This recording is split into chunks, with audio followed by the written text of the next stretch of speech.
जब आप इस बात को नहीं समझ पाते हैं कि आप नदी के साथ एक हैं या ब्रह्मांड के साथ एक हैं, तो आपको डर रहता है, चाहे यह बूंदों में बटा हो या ना बटा हो। जल जल ही है। हमारा जीवन और मृत्यु दोनों एक ही चीजें हैं। जब हम इस बात को समझ जाते हैं, तब फिर हमें मौत का डर नहीं रहता। कोई भी जीवन तब तक कभी महान नहीं बनता जब तक यह केंद्रित, समर्पित और अनुशासित नहीं होता। लेकिन कोई भी जीवन तब तक कभी खुशहाल नहीं होता जब तक इसे ईश्वर के गौरव के लिए ना जिया जाए।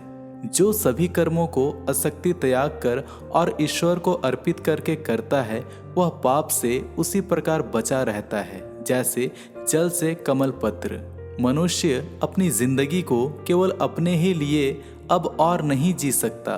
हम समझते हैं कि संपूर्ण जीवन कीमती है और हम इस सारे जीवन से जुड़े हुए हैं। इस ज्ञान से हमारे ब्रह्मांड के साथ आध्यात्मिक संबंध का पता चलता है।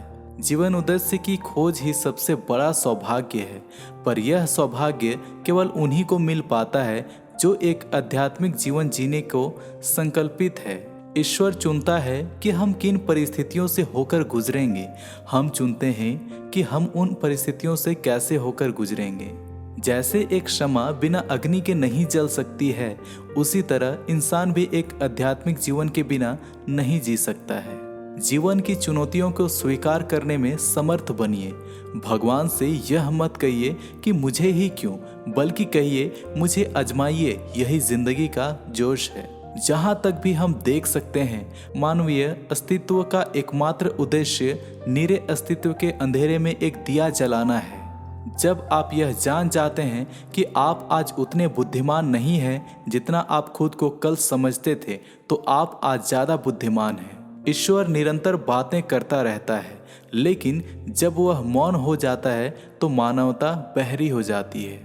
लोग पर्वतों की ऊंचाइयों पर, सागर की ऊंची लहरों पर, नदियों के दीर्घ मार्ग पर, महासागरों के अपार विस्तार पर, सितारों की वर्तुल गति पर आश्चर्य करते हुए गुजरते हैं और वे अपने समीप से बिना आश्चर्य किए गुजरते हैं। प्रार्थना ईश्वर को नहीं बदलती, लेकिन यह उसे बदल देती है जो प्रार्थना करता है। एक उच्चतर जीवन हमारे लिए शुरू हो जाता है जब हम अपनी स्वयं की इच्छा को एक दिव्य नियमों के सामने झुकने के लिए त्याग देते हैं।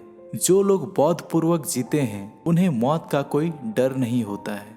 गरीब पैसे की लालसा करते हैं, अमीर स्वर्ग की लालसा करते हैं, लेकिन बुद्धिमान एक प्रशांत अवस्था की लालसा करते हैं। अगर बौद्ध के दरवाजे निर्मल कर लिए गए होते तो हर चीज मनुष्य के लिए वैसे ही प्रकट हो गई होती जैसे यह है अनंत।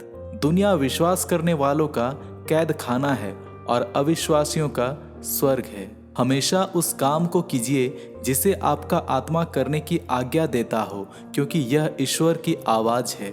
आप स्वयं ब्रह्मांड में अन्य किसी भी दूसरे व्यक्ति की तरह अपने प्रेम और अनुराग के उतने ही ज्यादा अधिकारी हैं।